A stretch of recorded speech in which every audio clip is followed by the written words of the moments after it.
Hey everyone, and welcome back to this week's episode of the Unbiased GOAT Sports Podcast Show. And we have a full workload on our backs this week. We've got plenty of things to go over. COVID in the NFL, week 3 scores. We already had a week 4 Thursday night football game between the Broncos and Jets, which I will do my very best to not laugh out loud at. And 2 new segments I'm kind of throwing into the mix as well. The first of all being the top 5 leaders at every offensive position skill-wise. So quarterback, running back, receiver.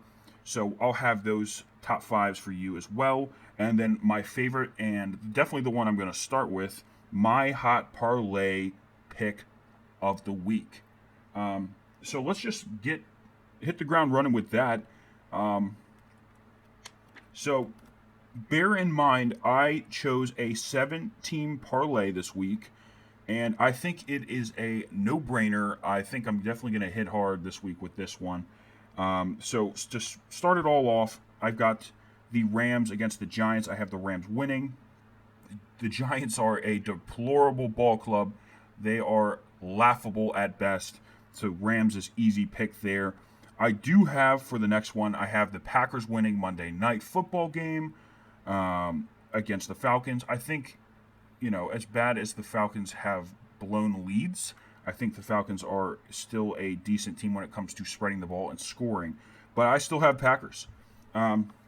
So for this next one, I would say would probably be the one people would argue the most with me about. But the Buffalo Bills and Raiders game, I have got Buffalo winning. Buffalo is riding that hot hand right now. Josh Allen is the whole mother effing truth. That dude is the whole package. He's the whole package. He's got an arm. He can run. I just don't see him losing. So I got them in that game. Broncos Jets. This game already kind of happened. So if you're listening to it now, sorry. But with that being said, you can probably just take them out and run a 6-team parlay anyways. So, run it anyways. Why not, people? I know what I'm talking about here. Come on. But yes, Broncos did win for me. Saints-Lions.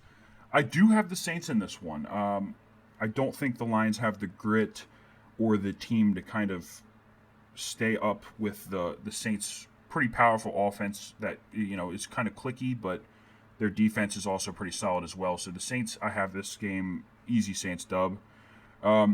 Next game, bear in mind, Minnesota has broken my heart before. So I am taking a huge risk with these dudes. But last week, their offense looked like the offense that we all thought it would be. And I got Minnesota over the Texans this week. The Texans are just another ball club right now that I'm just like LOLing out loud all the time about. They're just not good. They're real bad. You would think that Deshaun Watson would put up a better fight, but he lost to the Steelers. I mean, this guy cannot get a win. And last but certainly not least, I have the Seahawks beating the Dolphins. I think this is another no-brainer pick. Seattle is hot. Russell Wilson and that offense is clicking. They're either scoring on demand, it seems like nowadays. And, say what you will about their defense. They do suck, and Jamal Adams will be out for this weekend's game. I just don't think Miami's a team with the type of grit that they might be able to win against some mediocre to, just above average teams, but I don't think Seattle's an average team. Mr. Unlimited, a.k.a. Russell Wilson, is a force to be reckoned with. So I've got Seattle. Sorry, Fitzmagic. My bad, brother. But moving on to the top 5 position players in the NFL right now offensively. So starting at receiver, a lot of the names probably will not shock you. One will probably make you, your ears bleed just a little bit because he is a running back in that, in the mix with the top 5 receiving yards in the NFL right now. So heading off at number 1, we got DeAndre Hopkins with 356 yards. The dude's a GOAT. If you sit down and watch a Cardinals game, I can promise you'll know right off the bat why he has so many yards. They target him about 1,000 times a game, and I would hope that you could put up decent numbers. with being a great receiver, debatably top 3 in the NFL. But I would hope, with that being said, I would hope that you'd be able to put up great numbers with as much as he's been being targeted in Arizona territory. Second on the list, we've got Calvin Ridley from the Falcons. This might come to a shocker for most people, but this dude has been in the making for years. He's very much like Amari Cooper, but just better. He's Amari Cooper 2.0. And then moving on from that, we've got number 3, DK Metcalf. I bet you a lot of teams right now are sitting here and they're thinking to themselves, wow, we are a bunch of freaking dumbasses for passing on this guy, because the dude's a freak. He's coming in with 297 yards. He's unbelievable. So stop sleeping on him. Put some respect on my man's name. DK, you're a beast. Stephon Diggs to the Bills. This one also doesn't surprise me because he was really good with the Vikings. I think his time there, towards the end was, you got Kirk Cousins. You've got an offense that's at times easy to stalemate. But Josh Allen and this revamped Bills offense is just unbelievable. They're airing the ball out. I feel like it's 40, 50 times a game. So it's giving him opportunities to be a stud like he's been. And then number 5, the name that might kind of get you all shaking in your boots, Alvin Kamara, running back from the Saints. The guy has 285 receiving yards. That's insane. The guy's a running back, and he's catching the ball more than most receivers in the NFL, which should be a testament to you receivers out there. Pick your game up, bud. You're slacking. If a running back is out catching you and out beating you in receiving yards a couple weeks into the NFL season, you have some major issues. So fix it. So moving on to the running back position, taking a look at it here, and a lot of the names probably won't surprise you. Number 1, Derrick Henry with 319 yards. Number 2, Aaron Jones. The dude is just, do not sleep on Aaron Jones. That dude has just proven to be a game breaker week in and week out. He is the X factor for the Packers. In my opinion, he is just very much the X factor. And jack of all trades. He is catching it out of the backfield. He's running the crap out of the ball. Good for him. Dalvin Cook. I feel like I'm surprised he's on this list right now. With all the football I've been watching, I feel like I just barely ever see him getting highlights or anything like that. But hey, good for him. He's coming at the number 3 slot. Nick Chubb, another name nobody is surprised about. The dude was like 20 yards off last year from winning the rushing title. And, he gets the ball 20, 25 times a week. So, and look for him to get it even more in week 4 if Kareem Hunt ends up, he looks like he's questionable right now with a groin injury. So it looks like Nick Chubb might get a huge day on the ground and a lot more carries than he's used to. But he is a workhorse, so he'll be just fine, I think. And then number 5, Josh Jacobs. The dude's a goat. He's young. He's spry. He's got all the tools that you need at running back. The guy can just fly. He's tough. He's built for tough, some might argue. But he's coming in at the number 5 spot. And now at quarterback, I'm just going to apologize beforehand. I've said it before, and I stick by it. Dak Prescott, I hated him for years, but the dude just consistently passes more than passing NFL quarterbacks. So I guess I can't say that the guy's not a passing quarterback, or he doesn't have the capability of spreading the ball, because he's leading the NFL right now in passing yards. So good for him. And at number 2, the GOAT, Josh Allen. The dude is on the come up. Please, everybody. I know Patrick Mahomes is a GOAT. I know Lamar Jackson's a beast. I know there's a lot of good quarterbacks in the NFL, but please pay Josh Allen his due. This is his year. I mean, what we're witnessing out of him so far, it's like 10 touchdowns, and he's spreading the ball like nobody's business. This is his year. This is his come-out year. So watch for him to maybe even make an MVP run. So put it down right now. Mark the date, mark the time. October 4th, 12/31, that I I put it out there that I think Josh Allen is a serious MVP consideration for the 2020 season. Coming in at number 3, and I'll keep this one real brief, Matt Ryan. Stats don't matter at the end of the day unless you get the W, and Matt Ryan and the Falcons are another deplorable club. So moving on from them. Russell Wilson, Mr. Unlimited, he's coming in at number 4. He's been spreading the ball like nobody's business. Good for him. He's just doing what Russell does, and he's also making a case for MVP as well. So maybe he'll get his first MVP vote ever. Sorry about that. We'll see. I don't know. No luck so far with it. And then at number 5, we have, not surprised, and I'm sure he'll work his way up the list, Patrick Mahomes. The dude is a freak. Absolute freak. And he's also, congratulations to him and his wife as well. They are expecting a child.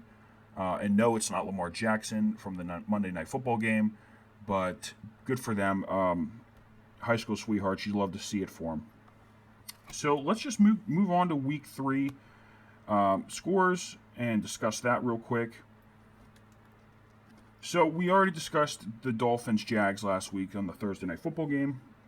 So 49ers-Giants, it was a 36-9 win for the 49ers. 49ers are beat up, but that should just show how terrible the Giants are. I mean, they're just a team week in and week out that it just, you keep thinking to yourself, there's just no freaking way that I could be worse than I was the week before. But nope, they were worse than the week before. So 49ers, good for them. They're starting to get healthy again offensively, so look for them to be a better team. Browns-Washington game. I mean, Washington's another really bad team. Dwayne Haskins, by the way, I sacked him in high school. Somehow played his team. I have no idea how we ended up on that schedule, but fun fact for you. Browns just kind of rolled over them a little bit, I would say. There's really not much more to talk about other than, the Browns running game's been unbelievable. Their defense kind of has gotten debatably better. I mean, but I would hope that you come out against a team with the Washington Football Club where, they're really not that good on all facets of the game. So it's like they're taking advantage of them on both sides of the ball. Bengals, Eagles. I mean, I want to say something nice, but I can't. So I'll try to be positive with you. Bengals, Joe Burrow is the light and the dark for these guys. And you know what? They do, believe it or not, have offensive weapons. So I see T. Higgins and guys like Tyler Boyd, who are young, spry fellas, who can really fly, catch the ball, and be everything you would need in a receiver. I see them being a huge, integral part of their future. Eagles, Carson Wentz is a joke. And honestly, I mark it down now that I'm saying this. Jalen Hurts, I foresee Jalen.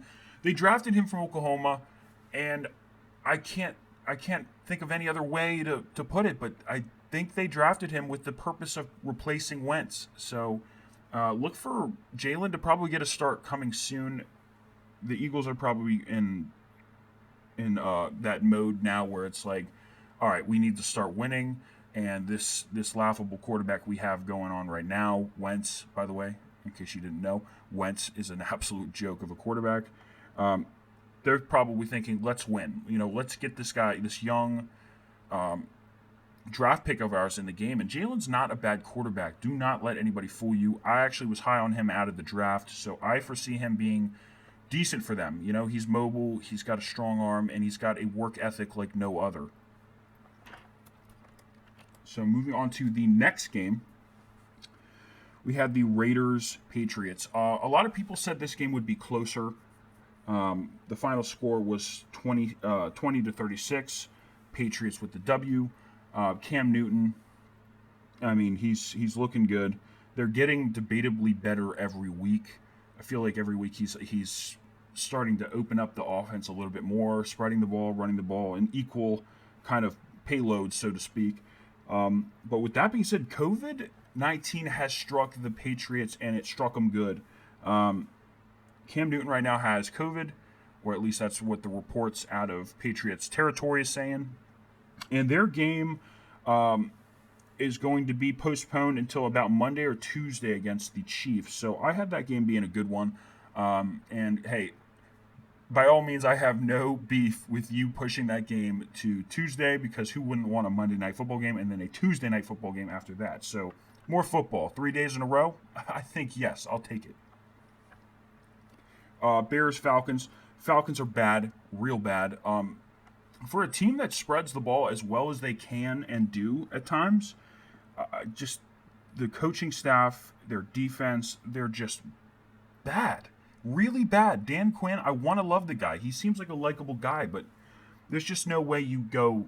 You have back-to-back seasons where you go 0-3 or 0-6 right off the bat, and it's like, and then not to mention the Bears. Oh my goodness gracious, they got the win, but Trubisky. I feel like everybody felt this coming. That Nick Foles. There's no other reason to bring Nick Foles to the Bears unless you had the inclination that he would at some point take over for Trubisky because Trubisky's not good. He's just another guy you want to be a fan of or get his back, but you just can't. You can't defend a guy who's just as bad as he is week in and week out. And for a 2-0 team with as bad as the quarterback play that they've had, it's I don't know how it happened, but now they're 3-0 with Nick Foles coming in. He spread the ball real well, got Jimmy Graham involved, got Allen Robinson involved, and they're just getting the job done defensively as well. The Bears, Khalil Mack, and all those dudes are really trying to do their best to get back to that Bears form from a couple of years ago. That defense from a couple of years ago was unbelievable. But so it looks like they're slowly but surely moving in the right direction. Texans Steelers, another game that kind of broke my heart. I had the Texans on a parlay with a couple buddies of mine, and they broke our heart. I said it last week, and I'll say it again. Deshaun Watson, you get this major extension, and it's like you would think the dude is just going to be, balling out. He got the money. He secured the bag. But it's like, no, we're 0-3. No. So that's too bad. Bad for them. You hate to see it, but, that's what happens when you make stupid moves, getting rid of your best receiver in the league for a running back who over the last couple of years has been like as hot and cold as it comes, Steelers took this one. The Steelers are starting to get hot again. I think Ben Roethlisberger's getting better every week. Juju Smith, they've got like this bromance going on where they work really well together. They're like PB&J, or Mario and Luigi. I used that last week describing Nick Chubb and Kareem Hunt. So you like to see it. These guys are kind of gelling, and good for them. Titans Vikings, very close game, 31-30. Titans got the W. Really not much to take back from that game other than Justin Jefferson, the rookie at LSU. He really sparked. They finally decided to use the guy, for gosh dang sake. I mean, why would you draft this guy if you didn't have, a plan in place of what you were going to do to utilize him alongside of Dalvin Cook in the backfield? I mean, that's just an electric offense with Adam Thielen, a seasoned vet who knows how to run routes and catch balls. The only problem with the Vikings is their defense is horseshit. But Titans, get another dub. Derrick Henry carrying the ball for, it feels like 50 times a game. And they do what they need to do to win. The Titans defense, holding strong and doing the damn thing. Panthers-Chargers. Panthers took the W on this one. Herbert, for the Chargers side of things, is looking better every week. Austin Eckler had, I believe, 10-plus receptions as a running back. Keenan Allen secured the bag as well. Extension-wise, he's one of the better receivers in the NFL. People sleep on him, but stop sleeping on him. He catches balls and he does his job, so he's damn good at it too. But the Panthers offense, even without CMC, Christian McCaffrey, they seem to be clicking and getting what they, getting the W's without him. So not saying they don't need him because, you add that guy back in the lineup and it's all over. But they're getting the job done while they can. The Colts Week 3 game against the Jets was laughable, 36-7. Really not much to talk about. And don't worry, the Jets aren't getting off the hook too easy. I'm going to talk about the Week 4 Thursday night game, and I'll let you all know what I think about that when we get to that part. Cowboys, Seahawks, 38-31 game. Seahawks are rocking and rolling. Their defense is hurt, banged up. Jamal Adams will be out for Week 4, but you know what? Russell Wilson and that offense are doing what it takes to outscore their opponents. While Dak Prescott, he's spreading the ball well. Zeke's running the ball well. And it seems like the same story in Cowboys territory as well. Their defense is kind of letting up a lot of points. 38 points in a ball game is a lot of points. Do not get it twisted, folks. Lions beating the Cardinals. Cardinals didn't look like they came out to win that game. They looked very shaky from the start. And with the healthy Galladay back at receiver for Stafford, he spread the ball all over the field and got Galladay involved early. And they ended up winning this game. A fellow Ohio State guy of mine, I love him, Jeff Okudah, first-round draft pick, came on strong, played well, he's healthy, and got his first pick. So congratulations, Jeff, you're a dog. I enjoyed watching him play at Ohio State, and hopefully he'll have many good years to come. The dude's, you have to be pretty good to be drafted in the first round as a cornerback. So, Buccaneers-Broncos game, 28-10, Buccaneers. Don't worry, the Broncos won't get off the leash easy on this one either, because I'll talk about that Thursday night game. Buccaneers just looked like a good ball club. They looked like what they should look like. A team with a very stout defense and a team with led by Tom Brady offensively, spreading the ball and getting a balanced mixture of run-pass ratio going.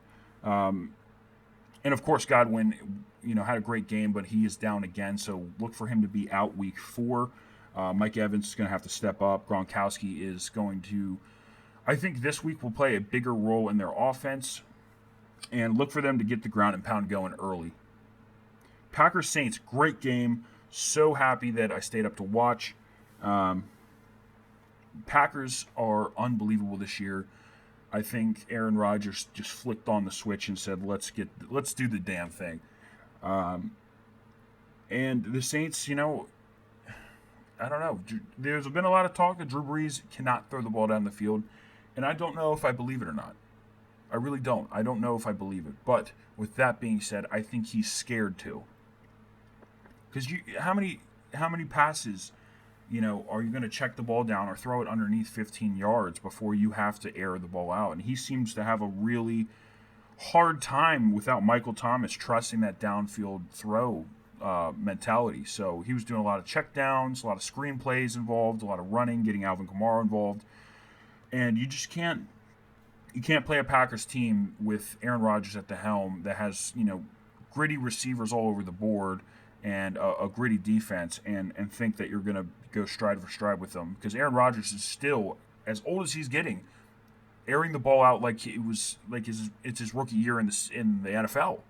The guy trusts his stuff. He's spreading the ball as usual, and you can't expect to go and play a Packers team that does that and that's unafraid of challenging you and your defense and say, okay, they're going to challenge us all game. They're going to take downfield shots, but we're going to try to stay, tooth and nail with them with a mindset of, okay, we'll beat them with 15 yards or under throws. So that's tough to win ball games with. Look for them to start probably implementing something to get Drew Brees in his downfield throws going again. And then this one's the last game of the week. I don't want to really talk about it much because I'm still heartbroken from it. And I will, obviously, as the name of the podcast goes, unbiasedly give you my take on it. The Monday night game, the Ravens versus the Chiefs. This was a tough one for me because I am a Ravens fan. Lamar Jackson, it's not a hot take, it's a true take. He has truly got a monkey on his back when it comes to big games. I believe he's 0-3 now against the Chiefs. Got beat by the Titans first round of the playoffs last year, and I let him off the hook with the Chargers rookie campaign playoff loss, but he cannot continuously go into these games and have a lackluster performance in the passing game because teams nowadays, they figured it out. They know the code, and they know the scheme. You know, contain Lamar Jackson, force him to throw the ball, and they did just that on Chiefs' side of the ball. And 98 passing yards for a quarterback who was an MVP last year is just not going to get it done, man. It's really not. And our defense, Patrick Mahomes, credit to him. The dude can sling the ball from any position, anytime, anywhere. And he just torched us all game long. I mean, it feels like it just felt like he just had all day long to kind of scamper around and kind of do that little, step back throw that he does week in and week out. And he's just unbelievable. With that being said, on the Ravens side of the ball, defensively, Matthew Judon is a clown. Look for him to get no money next year. He's not worth it. He's not worth the money. I think he has 0 sacks, and if he has a sack so far, it's maybe 0.5. He assisted a sack. But you cannot expect to be a team with the Chiefs, with Patrick Mahomes at the helm, with no pass rush. These guys on the Ravens side of the ball, Derek Wolfe, Calais Campbell, Judon, gave Patrick in that offense all freaking day to throw the ball, and that is just not gonna get it done. It's sad. It's deplorable. It's not gonna get the job done. So we'll look for the Ravens to bounce back against Washington and put an absolute beating on them like a older brother does to his younger brother. It's just gonna be a bully type of day for the Ravens and Washington game. And news with the Titans-Steelers game. So that's been postponed to Week 7. COVID is amongst us. It is now in the NFL, and it seems like, hopefully, I'm praying, fingers crossed, that it doesn't affect games week in and week out like this, because it can get funky really quick if you have games being rescheduled, postponed. I would hate to be a Titans and Steelers fan this weekend because people look forward to this all week long. They're like, rippity dippity, I can't wait for Sunday, cold beers, and hanging out with the fellers. And now they're going to be watching, from the Steelers standpoint, now you can enjoy watching my Ravens put an ass whooping on the Washington Reds. Oops, sorry, I almost said the R word. The Washington Football Club. And as for the Titans, I don't even know if they have a fan base. Not a pack. I just don't know. But yeah, a lot of crazy times we're living in. I mean, I hope to God that the Ravens and my ball club are not going to be affected like other teams have been, because I know my Sunday will be in shambles if I do not get to see my Ravens play. So capping off this week's episode, we'll be talking about the Broncos-Jets Thursday night football game for Week 4. The final score of that game was 37-28, and the score doesn't really reflect what kind of game that was for me and anybody who was watching that game or anybody who had money down on that game. It was kind of one of those stressful games, I'm not going to lie. 2 0-3 ball clubs. The Broncos defense held stout, and bear in mind they are wounded. Von Miller going down for the year. Jarrell Casey, he also was injured, and they've got a couple other guys that are key names that are kind of hurt right now. So they held stout. Good for them. They did a decent enough job to help get the W.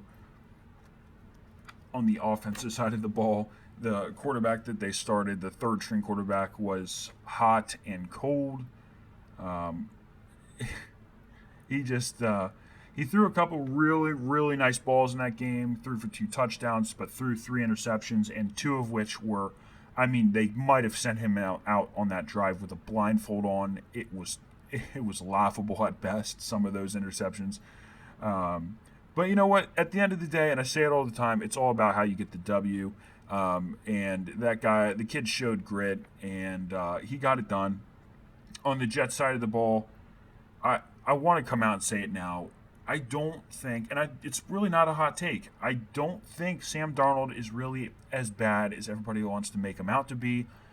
I think he's just stuck on a very, very bad team, a really, really bad team. Like, I can't stress enough how bad they are.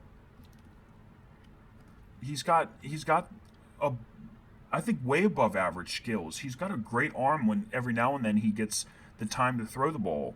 He's got a nice spiral, a strong arm, and I think he actually surprises people how athletic he is. I mean, I'm watching that game and he took off like 6 or 7 times, and one of which was a 40-plus yard run for a touchdown. I mean, he's sneaky. He's a sneaky little dude, huh? But, with that being said, it's like the Jets organization, the management, the coordinators, they've all got their heads stuck up their ass or something because they look like a poorly managed football team. The New York teams that are playing on that turf right now as well need to do something about it because people are dropping like flies playing on that field. ACL injuries, hamstring injuries. People are getting hurt, and I'm not. I haven't personally been on it, so I couldn't tell you. But from what I'm seeing as a fan, as a sports guy, being someone who has torn his ACL before, back in the day when I played, you do not want these type of injuries because these are long. These are a very long process in returning back to the field type of injuries. Hamstrings are usually injuries that could, you know, kind of haunt you for week in and week out type of thing, or it could be 5 to 6 weeks, or it could be 10 months. You never know.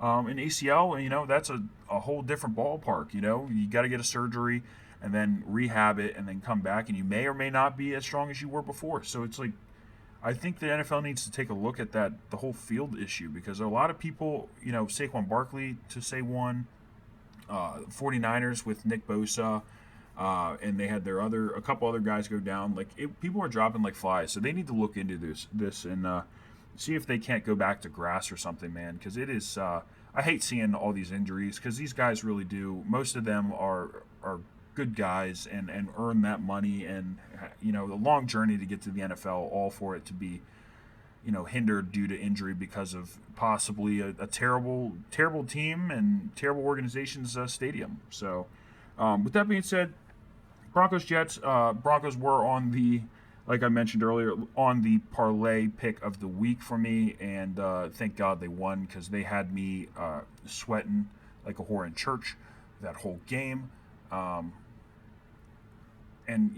I'm just glad they pulled the W out. But hey, everybody, I really do appreciate you. Longer episode today because we had a lot more to cover. But thank you for tuning in, and I will catch you all next week. Enjoy your week 4 football Sunday and Monday if you're a Packers Falcons fan.